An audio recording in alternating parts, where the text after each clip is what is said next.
Yo, para sa video na to, so samahan nyo ako, unbox natin to. So first time ko palang magkakaroon ng mga Harley Davidson pieces. Nagbigay ng freebie si boss natin. Ayan o, vintage na Nike. Tapos, naka single stitch all the way. Bagay talaga to dun sa mga malalaking tao tapos mga nakamotor ng Harley.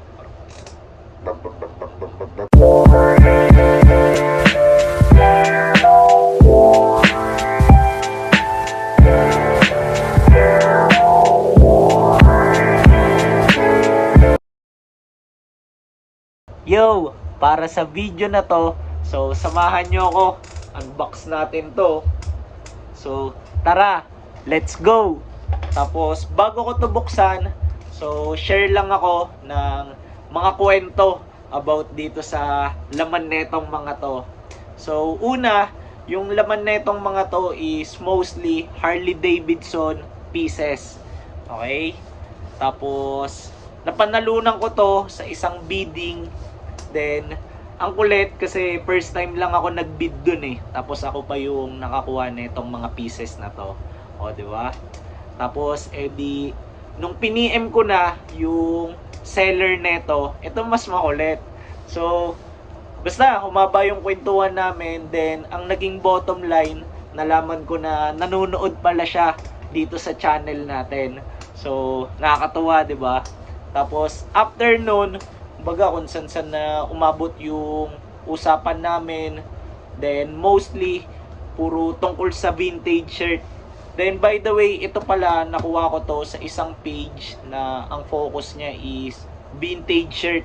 So, ako kasi, baga, mas sinusubukan kong matuto lately about sa mga vintage shirt, sa mga vintage pieces, para at least, di ba, dagdag knowledge lang. Tapos, wala, na-appreciate ko rin yung mga vintage shirt eh. Sa totoo lang kasi, syempre, ano sila eh, rich in history, then rich in story. O, di ba? Bago ko buksan tong box, shoutout ko lang muna yung napagbilang ko na ito, si David Javier. Ayan. Tapos, shoutout ko lang din yung IG page niya, which is Slick Flip Vintage.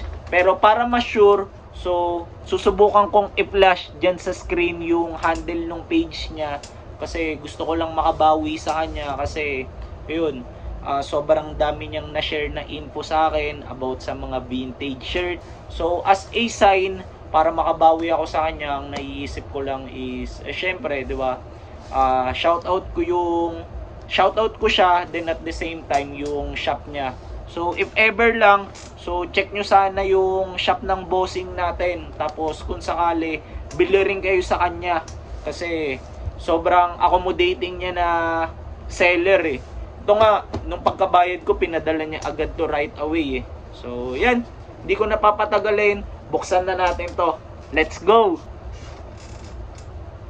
Grabe, sa totoo lang, hindi ko alam kung paano ko bubuksan to. Balot na balot eh, oh. Grabe.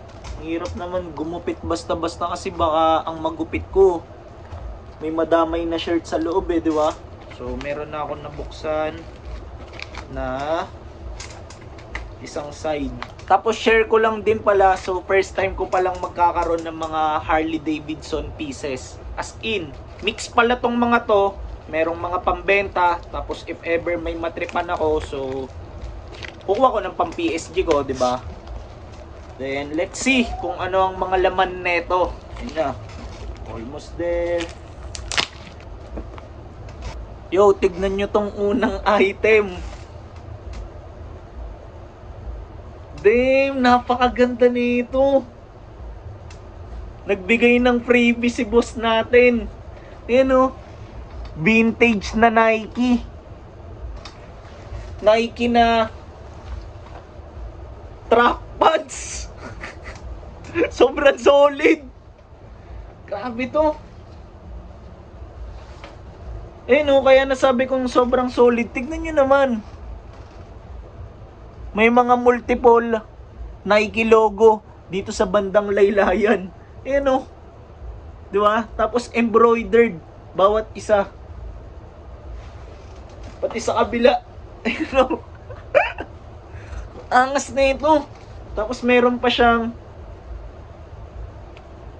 ayun, oh, meron siyang zipper dito sa bandang laylayan. Wait lang, check ko ah. Grabe to. Nagpa-freebie pa. And tapos ang ganda ng pocket niya dito sa likod, oh. Tignan nyo. Meron tiketa ng Nike. Di ba? Ayan. Tapos meron siyang puller na, ano to? Silver. Grabe naman to. Unang item pa lang to, ganito na yung bumungad sa atin. Boss, sobrang salamat. Sana mapanood mo to. Ganda na ito, boss. Sobrang baggy na ito. Pwede ko to gamitin. Tapos ang angas ng loob, oh, tignan nyo. Air cool. Di ba? Boss, sobrang salamat ulit. Sobrang natutuwa ako kaya paulit-ulit ako. So, move na tayo sa mga next item. Angas na ito. Freebie. So, dito na magi-start talaga yung mga Harley Davidson shirts. So, tignan nyo to. Tignan nyo yung tag na itong unang piece, di ba? Lee Sport. Buklatin natin. Ano to? Ah, freebie rin. Another freebie na naman. Hindi pa ito yung Harley Davidson. So, ayan o. May nakalagay siya na, ano to? NL Champions. Boss, thank you. Grabe naman to mga freebies mo. Tapos, ayan, wala na siyang bucket sa likod. So, may mga tiketa eh. Ano kaya to? Ah, brand new pa. Ayan o. Diba? Pogi na ito. Tapos dated siya ng 2002. So vintage shirt na rin pala to. Considered as vintage na rin. 2002. Ganda ng tela na ito. Lee Sport. Ngayon lang ako nakahawak ng brand new na Lee Sport eh. So move na tayo sa mga totoong Harley Davidson shirt. So wag na ako magbabad sa mga to, 'di ba? Basta thank you, boss. Ito, ano to? Kulay pula. Ah, ito na. Ito na yung mga Harley Davidson. Tingnan nyo naman yung tag. Tapos ito, long sleeves. Grabe, may sleeve hit tong una. Tingnan nyo naman. Napakaangas. Yan o. Diba? May logo. Tapos tignan nyo yung likod. Damn! Yun lang ang masasabi ko. Okay ba? Boy na boy yung kulay oh. Tapos kaya cowboys. Kasi parang, ayun, parang baka. Diba? Austin, Texas. Ganda na ito. Tapos sa harap, ayun, meron siyang pocket na meron na namang Harley Davidson logo. Grabe. Pogi eh, no? Ano size na ito? 2XL on tag. Kaya pala medyo malaki. So, baka isa to sa mga maging pambenta. Malamang sa malamang. Kasi hindi ko dimes eh. Ang ganda na ito. Walang kahit anong issue sa riwa to ah. Bukod sa mga hairlines. Wala naman ng ibang issue. Pero parang mas lalo pang ang gumanda dahil may ganun sila eh. Or may ganun siya eh. Yan. So, ito. Okay ba? Ito, Harley Davidson official license. Nakalagay sa tag niya. Ayan o. Tapos ganito yung design niya. Grabe ito. Pogi na ito. Hindi ko lang maiwasang hindi ma-appreciate ah. Medyo na-e-excite siguro yung reaction ko. Pero wala eh. First time ko lang magkaroon ng mga ganito and makahawak ng ganito eh. Ito naman wala ng back hit. Western Australia. Yung kanina Texas. Ito naman Australia. Ah, kaya pala Perth. Ayan o. Part ng Australia. Perth chapter. Asa. Hintayin nila kapag ka nagtayo ko ng ganito dito. Pag na-addict din ako dito. Ano, Manila chapter. Ayun o.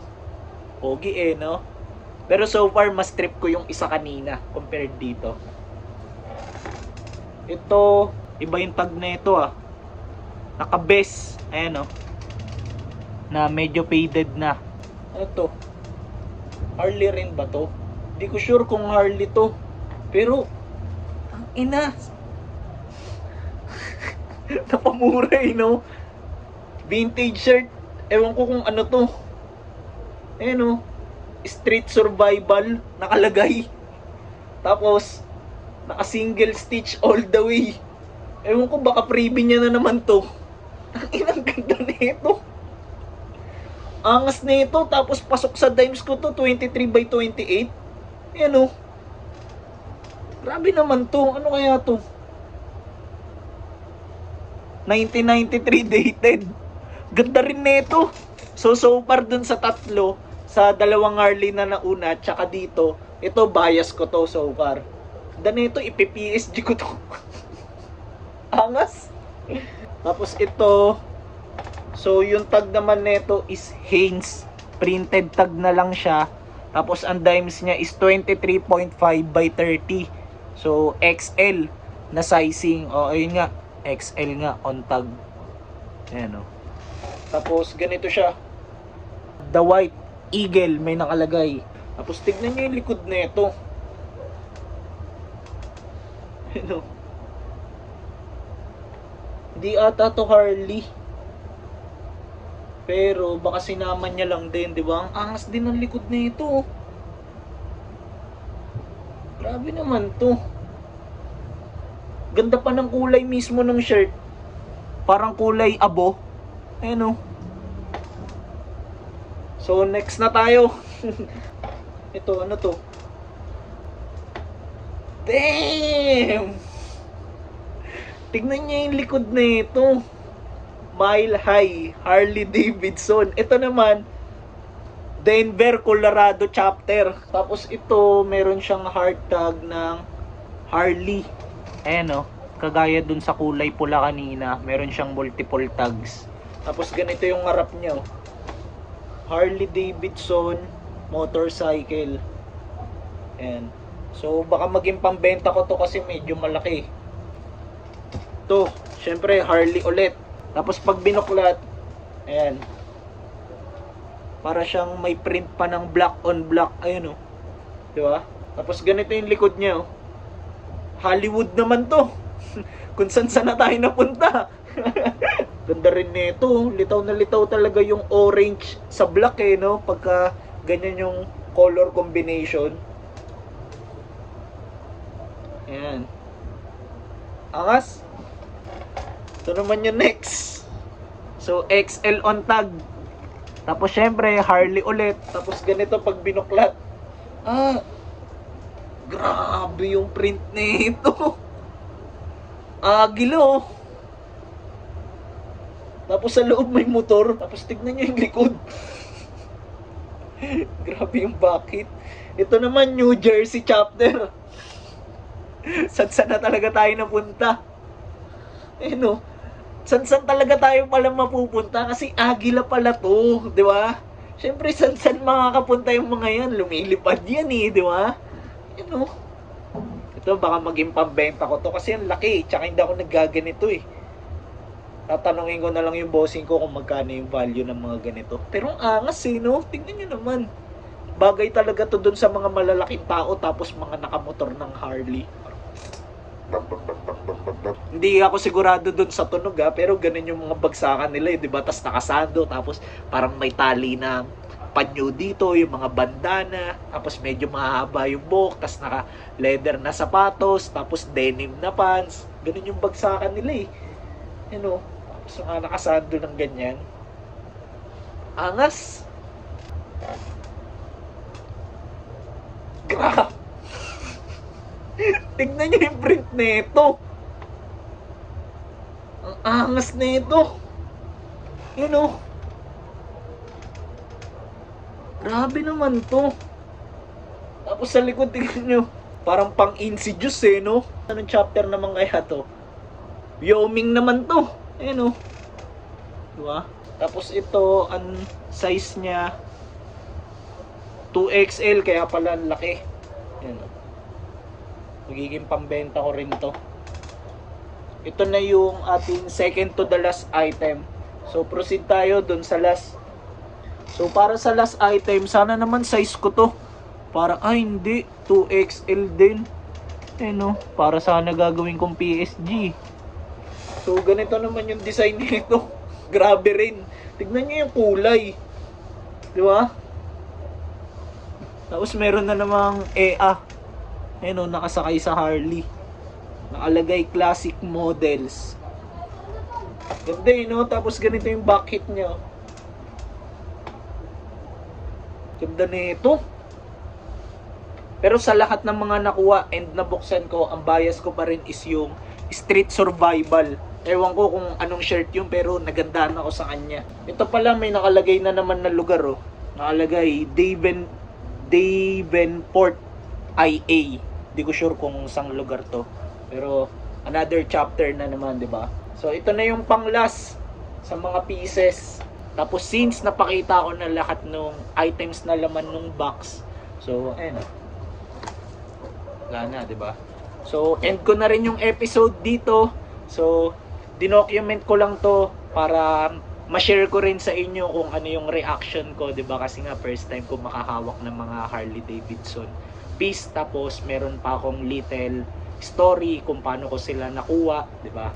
See you na lang sa mga next kong upload, tapos sana nag-enjoy kayo sa mabilisang episode na to. Okay? So, let's go.